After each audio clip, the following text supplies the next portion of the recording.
Welcome to the Daily Show. I'm Jordan Klepper. We got so much to talk about tonight. Kamala makes her final arguments. Trump gives a final BJ. And if you're nervous about who's going to win the election, don't worry. We're just going to tell you. So, let's get into it. Indecision 2024.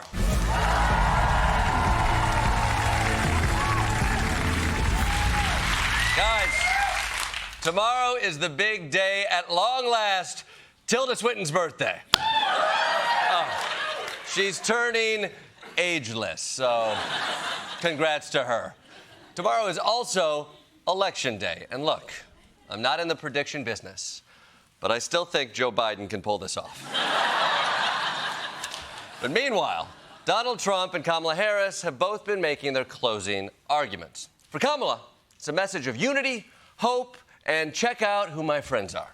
A megawatt all-star lineup on the trail. You can see some of the scenes right there on your screen. Performances from musicians like Mumford & Sons and Gracie Abrams. She has Glorilla out here.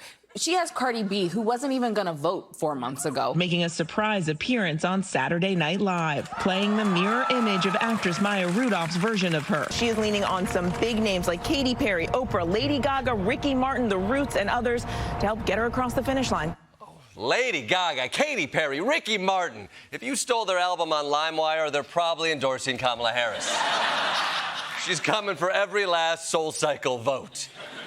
Now, while Kamala's ending the campaign on a note of joy and celebrity hype, Donald Trump's closing argument is that he's pissed at basically everyone.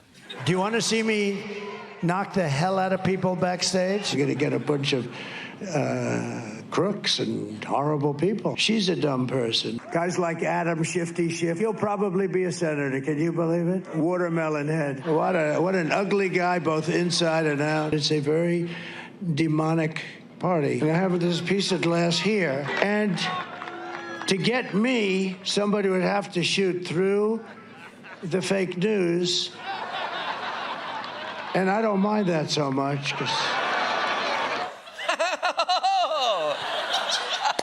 He's just casually joking about reporters getting shot. You know, I guess you'd be grouchy, too, if you had to do all your campaign events encased in glass like a stick of deodorant at Walgreens. But Trump wasn't just giving off dark vibes. He was also giving off a weird sexual energy. I came in today, I said, and you know, this is after 4 of these things. I've been, in all fairness, I mean, I'm a human being, right? I come in, and here's the problem. I said, oh man, it's too low. I said, it's too low. So I had to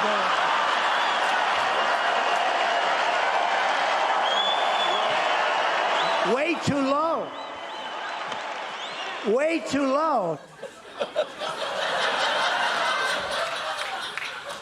What are we doing here, people? I hate to say it, but can we please go back to the hand job routine, please? I mean, you know a campaign has gone off the rails when you go to watch C-SPAN and it asks if you're over 18. But blowing a mic stand isn't even the weirdest part of his closing message. The weirdest part is that with just a few days to go, he's now telling us, oh, by the way, RFK Jr. is going to do all the president stuff. And I told a great guy, RFK Jr., I said, Bobby, you work on women's health, you work on health, you work on what we eat, you work on pesticides, you work on everything. The one thing you have to let me do, Bobby, I got to work the liquid gold. You're not going to touch that. You're not going to touch that, no. Let me work the liquid gold, Bobby. Let me work it, let me work it. Okay, let me get this straight. So you're going to give RFK Jr. women's health, regular health, food, pesticides, and, quote, everything. And in return, you're just going to suck all the oil out of the ground? This is a lot of new shit to drop on us the day before Election Day. You spent 2 years talking about tariffs, and now you're like, oh, by the way, the guy with brainworms is in charge of everybody's health. You need me, I'll be in Texas working the drills. You know, you might be thinking, Trump is just talking out of his ass. But RFK Jr. doesn't think so because, unlike getting rid of a bear corpse, he's put a lot of thought into this. Over the weekend, Kennedy tweeted the Trump administration would, quote, advise all U.S. water systems to remove fluoride from public water on day one. The CDC recommends fluoride in water as a cost-effective way to improve oral health. Trump telling NBC News the fluoride removal idea, quote, sounds okay to me. Does this sound okay? Again, this is 2 days before the election. We haven't talked about this at all in the last 700 days, but suddenly the thing that's been normal in this country for 80 years, it's like, we're gonna get rid of that on day one. I mean, where did this come from? Even the people who wrote Project 2025 were like, fluoride, did we put that in here? This whole campaign, I've been prepping for the worst case scenario, but not the weirdest case scenario. Now I gotta worry about soft teeth.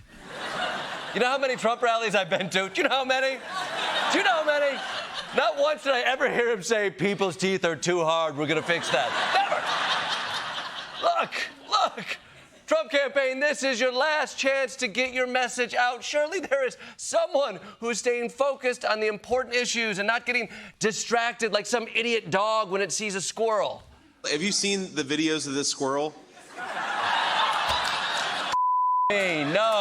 No, I haven't seen the videos of the squirrel. Why is that an issue?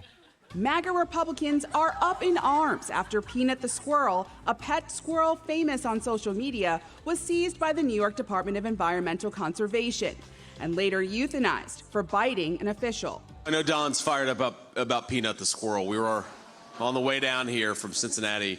He was like, is it really the case that the Democrats murdered the Elon Musk of squirrels? But if someone adopts a baby pet squirrel,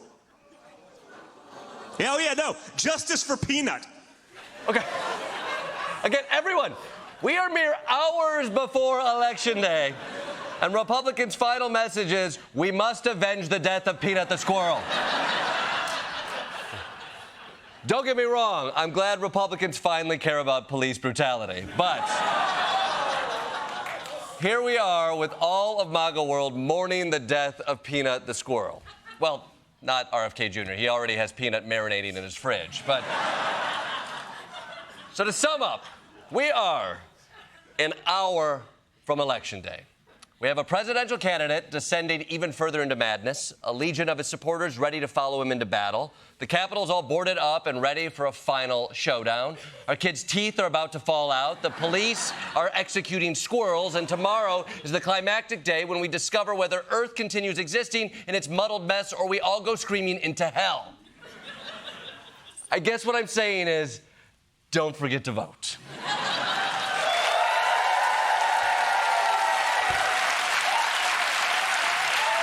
For more on the Trump campaign's closing messages, we go live to Trump campaign headquarters with political analyst Michael Kosta. Michael, it feels like during this final weekend, Trump was totally spiraling out of control. Wrong again, Jordan. Out of control? Donald Trump is totally spiraling in of control, all right? He's not reckless, he's wreckful. He's not the mayor of Crazy Town, he's the sheriff of San Diego. You following this? No, I'm not following that at all. Are you saying Trump is being rational here? He spent the final weekend of the campaign just ranting about issues that voters don't care about. Well, issues that most voters don't care about. Think about it, Jordan. Voters who care about normal issues have already voted early. Some of them voted weeks ago. At this point, their I voted stickers are more torn up than my nipples after yesterday's marathon. You ran the marathon? No, but I like to watch it like this. The point is, there are still people who haven't voted yet. People political science academics refer to as da freaks, okay? They're the ones with hyper-specific, freaky single issues. Fluoride in the water, civil rights for squirrels, a man's right to give a consenting microphone a blowjob. And Donald Trump is speaking to and or sucking off these issues. There can't be people who decide who they want to be the president based on those weird issues. Jordan, it's no different than people who vote based on the price of eggs. I mean, to me, that's weird. Why eggs. There are a million other foods.